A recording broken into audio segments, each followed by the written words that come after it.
Deus. Um abraço do pastor Márcio Valadão e da igreja Lagoinha. E louva a Deus por todos os pastores e pelos líderes da casa do Senhor, pastor Levi e todos, em especial o pastor Samuel, esse homem que Deus levantou e que tem feito uma obra tão linda. Eu queria que vocês soubessem que o que o Senhor está fazendo aqui tem sido notícia em vários lugares por onde eu vou. Eu vou em lugares por todo o país. Eu peguei mais de 200 aviões esse ano só no Brasil. Em todo lugar a gente ouve falar um pouquinho do que o Senhor tem feito aqui. Então eu louvo a Deus por vocês, louvo a Deus pela honra de estar aqui nessa manhã, numa dessas. Louvo a Deus por você que veio e convido você o dia que você estiver de bobeira e for no Belzonte, dá uma passada lá na nossa igreja para a gente cultuar a Deus junto, para comer um pão de queijo e para torcer para o campeão da Libertadores, Clube Atlético Mineiro. Desculpa aí os times de São Paulo, perdoa aí o São Paulo que a gente eliminou vocês. Depois eu vou receber os cumprimentos ali no final, ok? Rapidamente, antes da gente ler a Bíblia, eu quero te falar de um material que eu sempre levo comigo por onde eu vou. Nós encerramos ontem à noite o nosso congresso de jovens, 6 dias, com o Thales, com o Rodolfo, com o pregador Lu, com o Salomão do Reggae, com um monte de gente. E eu dormi 2 horas só essa noite, 4 horas da manhã já estava vindo para cá. Então a minha avó está meia doida e eu já vou sair daqui, pego o avião daqui a pouco, já chego direto para o culto lá. Quem mandou virar pastor do jovem, né? Então tem que ter pique maluco. E eu peço que vocês orem por mim, pela minha vida, que me abençoem. Sempre que se lembrar, ora por mim, pela Patrícia, a Emily e o Davi. Eu também tenho um programa na TV, na Rede Super, chamado Nunca é Tarde. Se você não tem a Rede Super, você pode assistir pelo site Nunca é Tarde. Passa na Rede Super, redesuper.com.br, todo dia 10h30 da noite. É uma forma de você também estar recebendo um pouco mais do Senhor. Tem aqui os livros, O Deus da Compensação, é uma mensagem sobre injustiça. Loucos pelo Espírito Santo, é uma coletânea de mensagens que eu preguei sobre o Espírito de Deus. A Tempestade, a Cobra e a Ilha, para quem quer aprender um pouco mais sobre a caminhada cristã. Meu primeiro ano com Jesus, onde eu falo tudo que a pessoa tem que fazer nos 12 primeiros meses de caminhada com o Senhor. Porque eu descobri que é mais fácil desviar do Evangelho nos primeiros meses. Então esse livro é para consolidar. Frases freaks, são várias frases, 365 frases, sobre vários assuntos, para abençoar você, com frases todos os dias, um pensamento para você passar o seu dia. Tem aqui alguns livros para quem trabalha com adolescentes e jovens. Vou botar aqui. Tem aqui, 100 dicas para pregadores. Eu quero mais que o Ministério OK. Arquivos secretos do Ministério Loucos por Jesus. E um livro com 52 esboços de sermões para adolescentes e jovens. É diferente, pregar para adolescente e jovem é diferente de pregar para adulto. E esses livros aqui só tem sermão para adolescente e jovem, porque para falar com eles é diferente, né? Eu escrevi um outro livro também, um livro chamado O Deus de Toda Graça. É um livro só de piadas, sem piadas cristãs. Por quê? Porque eu sou um cara muito engraçado e muito alegre, mas o humor no Brasil está em decadência. CQC, Pânico, esses caras só falam pornografia. Então não adianta só falar mal, a gente tem que apresentar uma outra opção. Então eu colecionei 100 piadas bem alegres para você poder, então, dar para alguém que está triste, para você, alguém que está doente, alguém que terminou um namoro, alguém que está na segunda divisão.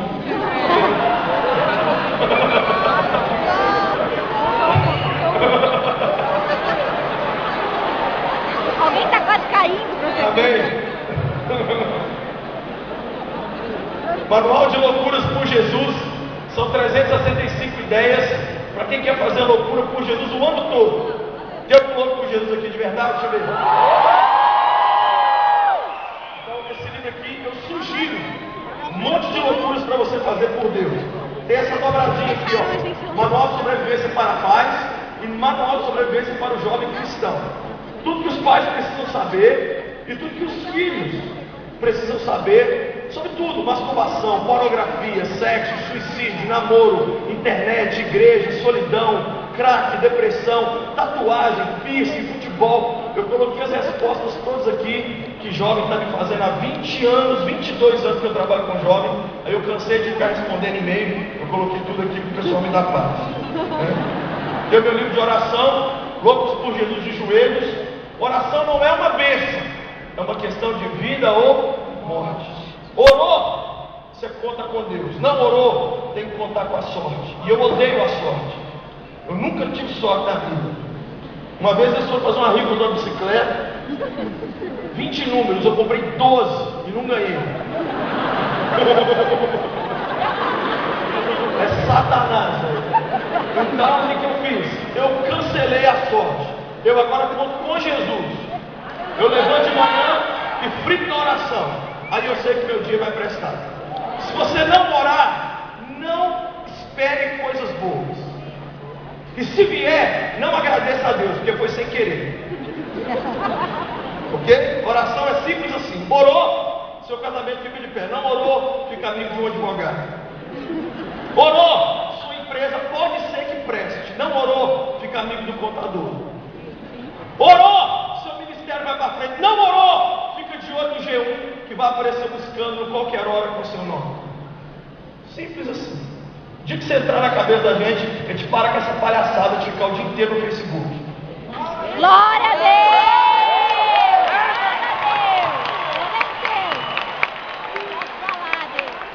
Tem os 3 livros Loucos por Jesus. Loucos por Jesus, volume 1, 2 e 3. Cada um deles contém 60 histórias de homens e mulheres que marcaram o mundo com a sua fé. Só história de gente doida, suada da cabeça, gente perturbada, muito maluca. E nesse livro aqui só tem história de mulher, loucas por Jesus, mulher pirada. Tem mulher pirada por Jesus aí? Esse livro aqui, Johnny, essa noite pedirão sua alma. É um livro que eu fiz. Eu tirei tudo de Deus desse livro. É a história de um jovem, é uma ficção. É a história de um jovem que sai na rua e ele consegue ver o dia que as pessoas vão morrer. É um livro muito louco. É o 3º ou 4º livro mais vendido da editora Central Gospel. E ele vai virar filme agora em breve, vai passar nos cinemas do Brasil inteiro. A história é muito louca. Se começar a ler agora, você não aguenta parar. E ele termina da forma menos cristã que você possa imaginar. E é um livro para você dar para um não cristão. Viu? Quando ele terminar de ler, lá no finalzinho tem uma oração para ele entregar a vida para Jesus. Mas aí, se ele chegar até o fim, aí já é tarde, aí você já batiza ele. No final da leitura já.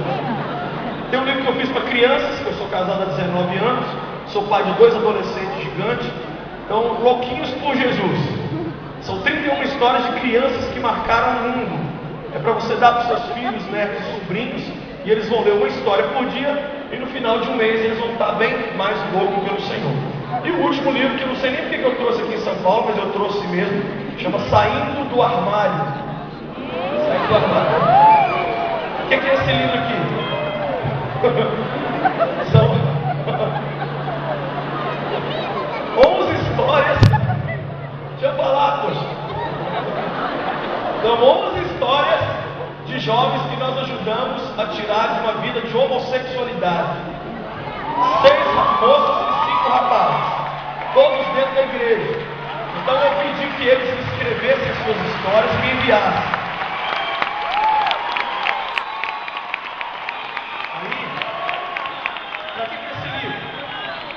Dá para um conhecido, um amigo, um parente homossexual. Quem conhece um homossexual aqui? Deixa eu ver. Quem é homossexual? Deixa eu ver.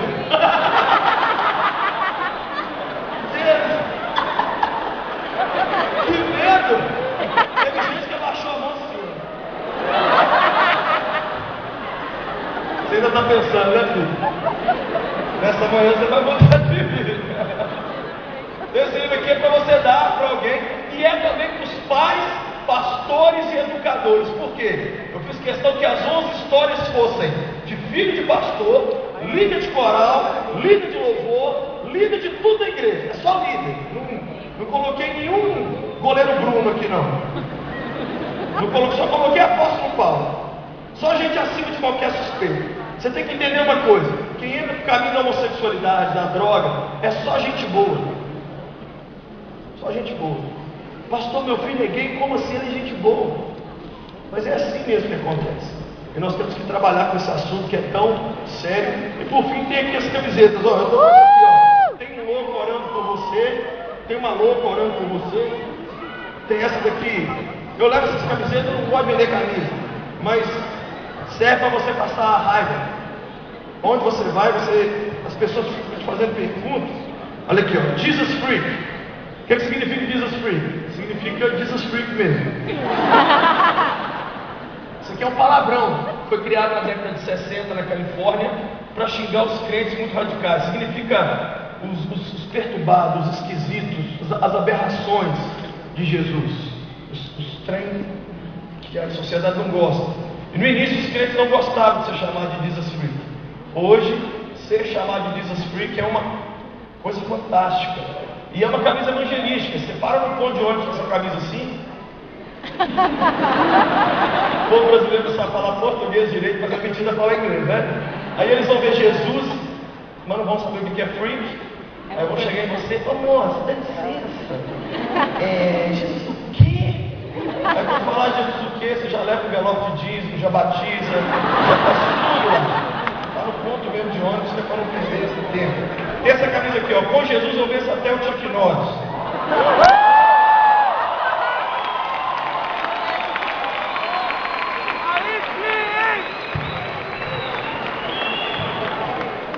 Já que tudo é Facebook hoje no mundo, tem essa outra aqui, ó: status num relacionamento sério com o Espírito Santo.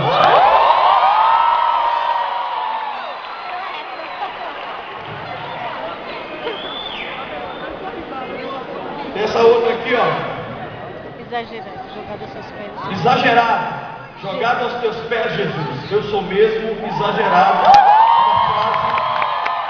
Uma frase que eu roubei do pastor Cazuza. Como ele já morreu, não vai dar processo, né? Tem essa última aqui, ó: Jesus. Essa aqui é para irritar universitário e professor universitário. Jesus, o maior revolucionário. Esse rosto é do Che Guevara e eu coloquei no rosto do Che a coroa de espinho, só para irritar. Essa camisa aqui é só fazer errado mesmo nos outros. E tem essa outra aqui, última.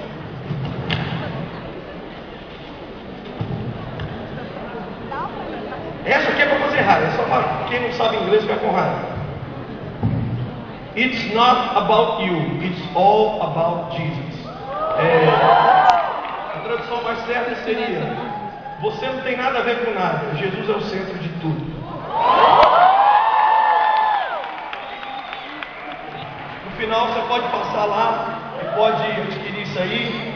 E eu também vou ficar ali tirando umas fotos, dando uns beijos em vocês e pegando um pouco desse aqui. Salmo 22, 10. Salmo 22, 10. Você podia ficar em pé comigo? Salmo 22, verso 10. A Bíblia caiu.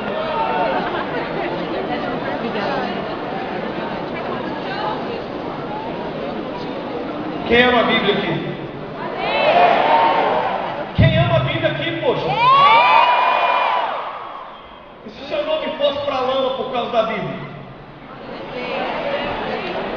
E se o Danilo Gentili te xingasse tudo quanto é nome por causa da Bíblia?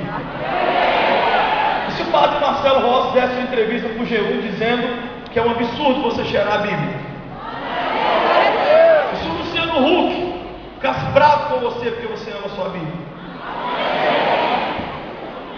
E se o Datena fizesse um programa e te chamasse de imbecil? Amém! Aleluia! Salmo 22, verso 10 diz assim: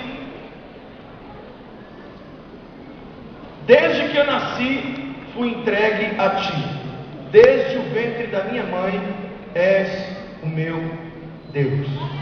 Desde que nasci, fui entregue a ti. Desde o ventre da minha mãe, és o meu Deus. Espírito Santo, nós te amamos tanto. Você criou a igreja e criou essas programações. Foi você que nos deu os sermões, as músicas, e tudo é para você mesmo.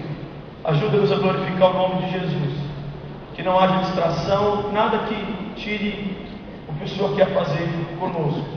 Que ao final dessa manhã tão gostosa, nós possamos sair por essas portas mais parecidos com o Senhor e menos parecidos conosco mesmo. Em nome de Jesus. Você pode se sentar. Eu quero falar um pouco nessa manhã sobre transformação. E a melhor forma que eu encontro de falar de transformação é falar da minha transformação. Eu poderia pregar nessa manhã um sermão com alguns pontos teológicos bem legais e te fazer refletir. Mas enquanto eu estava vindo para cá orando, eu senti uma vontade muito grande, assim. Geralmente, nunca eu chego numa igreja e o primeiro sermão que eu prego nela é o meu testemunho. Mas eu nessa manhã estou com muita vontade de contar minha história para vocês entenderem quem está aqui na frente. E para vocês entenderem que o Deus que entrou com a história dele na minha história, também vai fazer uma nova história com a sua história. Amém. Glória a Deus. Então, se no meio do sermão você não estiver entendendo nada, fique em paz, que no final você vai entender tudo. Tudo começou na minha vida na década de 60, com uma menina de nome muito feio, chamada Miralda. Miralda, de nome horripilante, era uma menina de 9 anos de idade, e ela era crente. E ela começou a fazer uma oração: Deus, eu quero que meu primeiro filho seja homem, quero que ele tenha olhos verdes, e eu quero que ele seja pastor.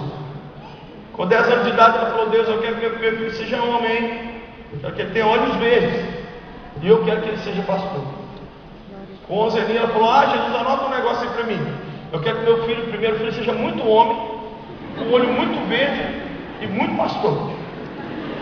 Com 13 anos, apurrinhou Jesus. Com 14, com 15, com 16, a mesma oração. 17, 18, 19, 20. Com 20 anos, essa menina de nome feio casa com um outro cara de nome feio também, Lúcio. E aí casou com Lúcio, com Miralda. E com 21 anos de idade, em 1971, mais precisamente no dia 25 de outubro, nasce esse espetáculo da natureza.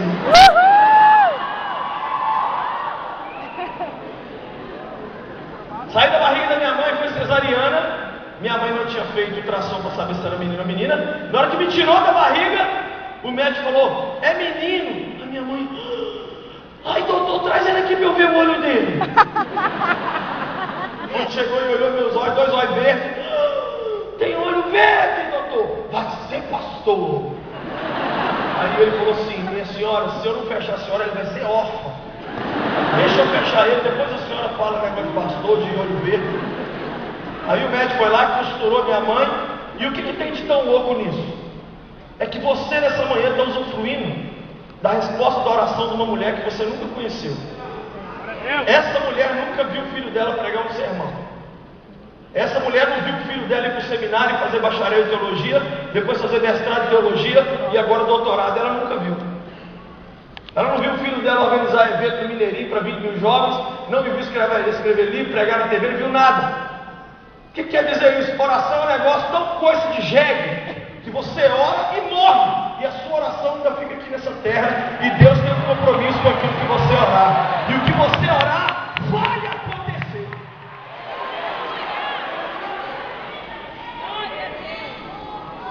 O que você está orando para ficar depois de você? A minha mãe não preocupou em orar por ela, ela preocupou em deixar alguém para trás que fizesse a diferença depois dela. Você tem orado? Segunda coisa muito louca: na minha família só nascia mulher primeiro. Foi o primeiro das milhões de irmãs que minha mãe tinha lá, que nasceu menino primeiro. Terceira coisa, olho verde. Ninguém na minha família tem olho nem remotamente claro. Nem as vizinhas lá de casa têm olho claro. Ninguém. Nem as meninas que trabalhavam lá em casa, nem hamster lá de casa, nem o cachorro. Ninguém. Até quando eu nasci, meu pai ficou muito preocupado olhando para os vizinhos assim. Meu pai falou: essa treta está muito doida. Aí minha mãe falava: eu te falei, Lúcio, que eu orei. Eu não pedi um pedaço de pau, não. Eu pedi para o Deus, Criador do céu. Meu pai não era crente na época. Meu pai fumava 2 maços de cigarro por dia. Então meu pai ficou meio Esse negócio de menino com olho verde, não estou entendendo. E aí eu nasci, vim ao mundo, minha mãe me pegou, me embrulhou. Antigamente os meninos quando nasciam embrulhavam, mumificavam, né? Chamava coelho. Me embrulharam com a múmia e me levaram para casa. Quando chegou em casa, 1 milhão de parentes lá me esperando, porque eu tenho parente nesse mundo velho todo. Tem algum parente meu aqui falar nisso? Sério mesmo, estou perguntando que é muito onde eu vou, tem parente demais. Aí, quando chegou em casa assim, ela falou: gente, minha mãe muito escandalosa, eu tinha que falar para vocês, é menino e tem olho verde. Uma das irmãs dela falou assim: você não sabe que olho de criança tudo muda a cor, não, Miralda? Ela falou assim: demônia, eu te repreendo, filha do Satanás.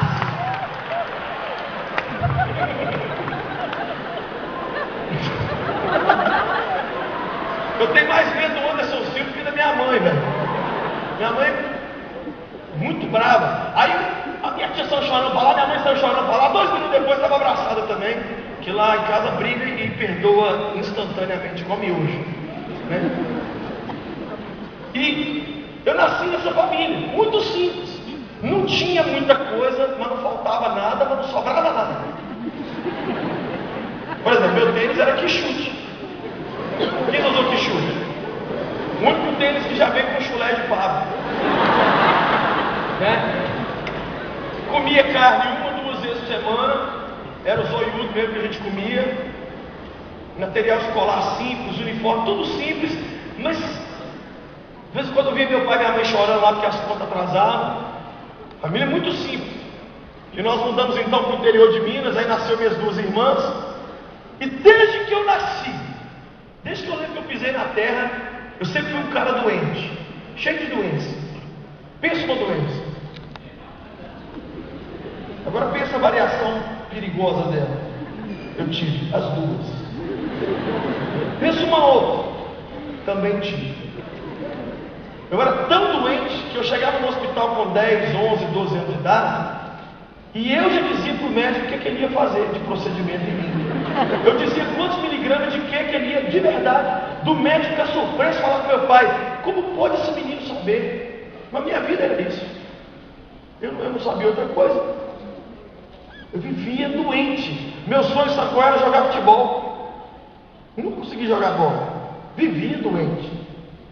Não tinha internet. Era feio. Era pobre. Qual foi a única coisa que eu comecei a fazer na minha vida? Qual foi a minha companheira na minha infância?